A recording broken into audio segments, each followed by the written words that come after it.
Before we start, if this video changes how you see Africa, drop a comment with just one word, the first emotion you feel, and hit that subscribe button. We're building something here. Just like the man in this video, let me give you a number. 2 million. 2 million people in a country of 22 million forced to leave their homes. Not because of a flood, not because of an earthquake, because armed groups funded and trained in the shadows of a system designed to keep Africa weak burned their villages to the ground. By March 2023, Burkina Faso had over 2.06 million internally displaced people. That is nearly 1 in every 10 citizens, sleeping in schools, in churches, under trees, in the homes of strangers who barely had enough for themselves. Women and children made up the majority. Over 53% of the displaced were women. 60% were children under 15. 5,000 schools shut down. Over 800,000 children out of classrooms. 424 health facilities closed. This is what Ibrahim Traoré inherited when he took power in September 2022. Not a country, a crisis. And every Western headline told you the same thing. Burkina Faso is failing. Burkina Faso is collapsing. Burkina Faso is hopeless. But they never told you what happened next. Most military leaders who take power during a war do one thing. They fight. Traoré fights. Make no mistake. Operation Lalmasca, meaning Ice Wall, launched a full-scale military campaign that recaptured dozens of towns from terrorist groups. By the end of 2024, 640,000 displaced people had returned home in a single year. Over 1 million total returnees since March 2023. But here is what separates Traoré from every military leader the Western media wants to compare him to. He didn't just clear the land. He started building on it. Because what good is liberating a town if the people who return have no roof, no walls, no home? And this is where the story most people don't know begins. On July 12, 2024, approximately 40 kilometers from Ouagadougou, Ibrahim Traoré launched something unprecedented. The construction of 1,000 social housing units, specifically for internally displaced families. Not for the rich, not for politicians, not for foreign investors. For the mothers who carried their children on their backs through gunfire. For the fathers who watched their farms burn.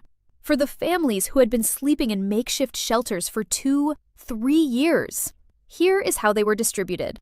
800 units in the Center-North region, the area hardest hit by displacement, spread across 4 construction sites. 100 units in Ouagadougou in the north. 50 units in Ouagadougou in the Plateau Central region. 50 units in Bobo-Dioulasso, the country's second city. Now, here's the part that matters. How was this funded? In December 2022, someone in the government proposed a 1% salary deduction from every worker in the country, public and private sector, to fund security operations. Traoré said no. He directed his ministers, on November 4, 2024, to review every single department's spending. Find the waste, cut the luxury, redirect the money. No new taxes, no salary deductions, no IMF loans, no begging.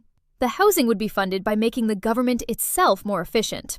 Let me say that again, because I need you to understand how rare this is on planet Earth, not just in Africa. A head of state funded a housing project for displaced people by cutting government waste, not by taxing citizens, not by borrowing from international banks, not by selling sovereignty to foreign powers. When was the last time you heard that story? But 1,000 homes was only the beginning. What most people, including most Africans, don't know is that there is a far larger program already in motion. It's called Burkina Faso Deenw Soow. In Moore, one of Burkina Faso's national languages, it roughly means a home for every Burkinabe. The target? 50,000 housing units by 2028. 39,904 social housing units for low-income families. 10,096 economic housing units. By October 2025, more than 1,500 units had already been completed. To understand why this matters, you need one more number. Between 2007 and 2017, a full decade under the previous governments, Burkina Faso built a total of approximately 5,000 state housing units. 5,000 in 10 years! Traoré's plan aims to build 10 times that, In 4 years! And here's the context that makes it even more striking. The average monthly salary in Burkina Faso is about 95,000 CFA francs. That's roughly $156 US. The cheapest state-built home costs around 7.5 million CFA, about $12,300. At that salary, it would take a Burkinabe worker over 20 years to pay off a mortgage. For most people, owning a home was mathematically impossible. That is what Burkina Faso Deenw Soow is designed to change. And then there's the project that no one in the Western media will ever show you. On October 29, 2024, in the Ouagadougou 2000 district of the capital, the foundation stone was laid for the Burkindi Business Center. Cost? 320 billion CFA francs. That is 528 million US. What is it? A 35-story tower. The Burkindi Tower, the tallest building in the entire subregion. 14 buildings of 15 stories each, a 3-story shopping center, 2,000 modular offices for businesses and government, 700 residential apartments, 3,000 parking spaces, a health center, a nursery, sports facilities, restaurants, built on 4.6 hectares in the heart of Ouagadougou. Why? Because Traoré's government was spending billions every year renting office buildings from private landlords. Billions flowing out of government coffers into private pockets for the privilege of having a desk. Traoré's solution? Build your own. Own it. Stop paying rent. Reinvest the savings. The project is a public-private partnership between the state and Castor Africa Group.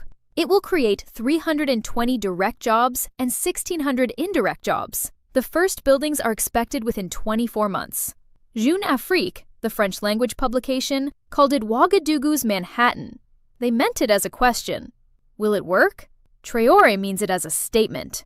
Watch us. And on February 12, 2026, just days ago, Traoré's government passed a decree that sent shockwaves through every boardroom in West Africa. Every company operating in Burkina Faso with average annual revenues of 5 billion CFA francs or more, roughly 8.8 million US, is now required to build its headquarters inside the country. Not rent, build. Companies earning over 100 billion CFA francs must construct headquarters of at least 7 stories, with underground and surface parking, meeting energy efficiency standards. The message is clear. If you make your money here, you build here, you invest here, you stay here. No more extracting wealth and sending it to Paris, to London, to Dubai. This is not an invitation. It is a law. Housing is just one piece. Roads. New construction brigades are building and paving roads across the country. Through a partnership with Japan's JICA, Burkina Faso adopted the Deenw method, a road construction technique using specialized soil bags that dramatically reduces costs. Training began in February 2025. Airport. The Ouagadougou Deenw Airport is under construction, designed to handle 1 million passengers per year when completed. Airline. Air Burkina was revived with a brand new Embraer E190 jet, purchased for 65 billion CFA francs, now flying to 6 countries. Factories. A tomato processing plant was inaugurated in December 2024 in Pognongo, with a capacity of 5 tons per hour. A second cotton processing plant was built. The first ever National Support Center for Artisanal Cotton Processing opened its doors. Healthcare. 15 mobile clinics were deployed to remote rural areas. 36 vehicles, including 13 refrigerated units for medicine distribution, were provided. Agriculture. 400 tractors were distributed free of charge to farmers. Tomato production rose from 315,000 to 360,000 metric tons. Millet from 907,000 to 1.1 million tons. Rice from 280,000 to 326,000 tons. By the end of 2025, Traoré announced Burkina Faso had achieved food self-sufficiency. Banking. On August 2, 2024, a treasury deposit bank was opened, allowing citizens to invest directly in their country, earning interest, while the state borrows from its own people instead of the IMF. And all of it while fighting a war. Let me be honest with you, because this channel does not do propaganda. There are things to acknowledge. Burkina Faso remains one of the world's poorest nations. It ranks 185th out of 193 countries on the Human Development Index. 64.5% of the population is considered multidimensionally poor. 5.9 million people still need humanitarian assistance. The housing minister himself told fact-checkers, "The government intends to build social housing by the end of 2029. This project is still in its study phase. We cannot say whether the houses will be given free of charge." The Burkindi Business Center is ambitious, but it is a private partnership, not a state giveaway. And the social media landscape is flooded with fake videos, footage from China, from Algeria, falsely attributed to Traoré. This hurts his credibility more than it helps. I tell you this because Traoré does not need lies. The truth is powerful enough. A 37-year-old captain, earning a captain's salary of roughly $128,000 in declared net worth, is physically rebuilding a nation that the entire Western world had written off, without borrowing a single dollar from the institutions that have kept Africa in debt for 60 years. That is not propaganda. That is a fact. There are 54 countries in Africa. Most of them have a housing crisis. Most of them have displaced populations. Most of them have leaders who promise and never deliver.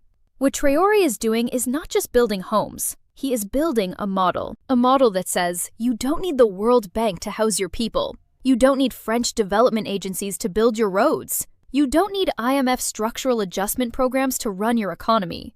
You need discipline.